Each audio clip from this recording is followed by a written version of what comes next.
Hey everybody, this is Julia Chambers with Hour & Crochet. I hope you're having a great day, and you know, it's Thanksgiving week, so I definitely want to wish everybody happy Thanksgiving. Hope you guys have lots of fun, family, food, and lots of things to be grateful for. I'm sure we all do. Alright, so today I wanted to do a quick video talking just a little bit about different types of holds for crochet hooks. So we talk about it sometimes in the forums and stuff, and sometimes people are not always clear about what we're talking about, but there are different ways that we as crocheters will hold a crochet hook. Now, a lot of times people think there are only two ways to hold a hook, and so I want to just kind of give you a little bit more information to think about in terms of how different people will hold their crochet hooks. One of the holds that people will talk about is the overhand hold or knife hold or saber hold. Now, there are variations on this based on how a person is actually using their hand to hold that hook. This is just a straight hook, one of my hooks that I've made. And because it's nice and straight and all, it makes a nice demonstration. So, one of the ways that you'll see people hold a hook is one where they use their index finger to lead. Okay? Now, with this particular type of hold, I find that a lot of times the person, now I'm right-handed, so I'm demonstrating this right-handed, if they're using their hook this way, they tend to choke up on the hook a bit, and they tend to use their other hand to do a lot of the work. So you'll hear people talk about throwing yarn.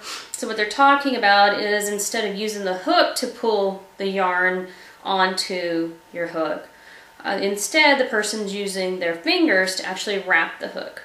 Okay, so you can wrap it one way or a different way or whatever, and all those different things can make some variations in terms of how your stitches actually look. This is one way that it's done, and I find that a lot of people who have big background in knitting will tend to do this because what they're doing is they're transferring the things that they've learned from knitting to the use of a crochet hook. Okay, those habits, that muscle memory, all of that's being used on a crochet hook very much the same way that they use a knitting needle. Okay, holding it straight across like this, doing a lot of work with this hand, pulling stitches on. Okay, that's one way. Another way for an overhand hold is a little bit more to the side, or it leads with the thumb. Okay, this may use a lot of wrist. There's also an overhand hold that tends to roll. This rolling effect, I find, I've seen it several times with people who have a background in spinning. Okay, this sort of, think about it, if you've been spinning for a long time, you'll tend to do this in some way. Okay, so they're transferring that to their hook. Okay, so we're still talking about overhand holds, but as far as the variations, those are things to think about. I have also seen a hold where it's kind of woven through the fingers like this. I don't know if you would really call that an overhand hold, but this has been used by people who maybe they have arthritis in their hands or they have some sort of injury to their hand. They're still trying to crochet. This is a way to still hold a crochet hook, to still use it. Certainly, you know, whatever it is that works for you, that's the right thing to do. Then we have what's called pencil hold or pencil grip. And it is very much like holding a pencil, okay, like if I were writing with this, okay. And with pencil hold, it is definitely very much like using a pencil in that you're leading with your wrist, your elbow, your shoulder. You know, you have this sort of sweeping motion and everything that's involved. Pencil grip is very much a grip. It's kind of a death grip. Even if there's a little bit of movement here, most of the movement is elsewhere. And this is more of an iron grip.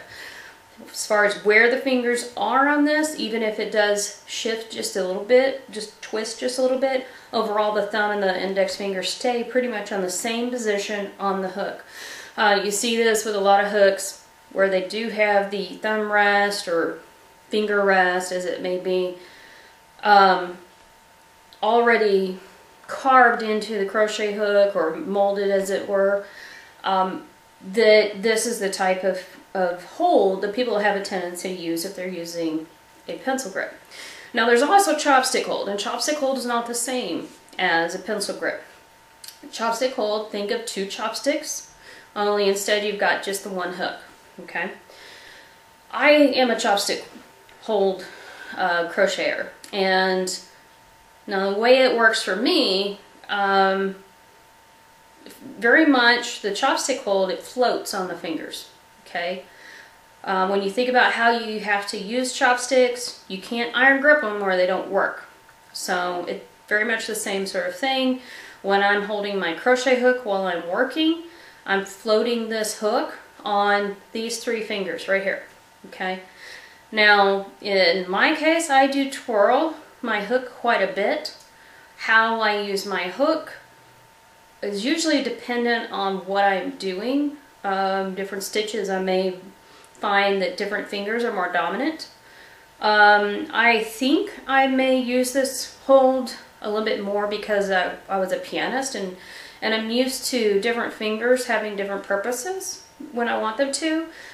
Somebody who plays trumpet or saxophone or something like that might also find themselves doing something like this, because I'll find that I have a tendency, depending on what I'm doing, that this sort of rotates back and forth and different fingers will take over. I don't really think about it while I'm doing what I'm doing. I've been doing this for over 35 years. And of course for me, I mean, crochet is one of those things I do because I have to. I don't really do it because I'm thinking about everybody else in the world that I want to make something for. I do it because it's something that seems to just come out of me and I have to do. All right, and so it's an expression. It's something that if I don't crochet, then yeah, I'm not as nice a person. It's just one of those things that I have to do in life. You know, it's like playing piano, it's like writing. Got to get it out of my head. So I don't really think about it. It depends on what my project is. When I am doing miniature crochet, I tend to have more of an iron grip, and I'll even do overhold or overhand hold for that, because I'm depending on what stitches I'm doing, what tools I'm using, and how I have to have control of that tool. Tunisian, of course, is an entirely different thing. Tunisian, I don't know how you could really do Tunisian too easily with a pencil grip or a chopstick hold. It seems like because Tunisian usually you're using a pretty long hook, that this is pretty much it. You know, so the longer the hook, the less likely you're going to be able to do this. You know, I've got a hook that's 3 feet long. I'm sure I'm not going to use it this way. So, so there you go. There are some ideas on different types of holds. If you find that you have a lot of stress and fatigue in your wrist, you might consider switching to a hold that uses less wrist. If you have a lot of pain in your knuckles, then you might need to switch to a hold that uses more wrist. Okay, those are all considerations in terms of how you use your hook, what kind of hold you should use, and even down the road the shape. And so stay tuned, I'll do another video. We're going to talk about crochet hook handle shapes.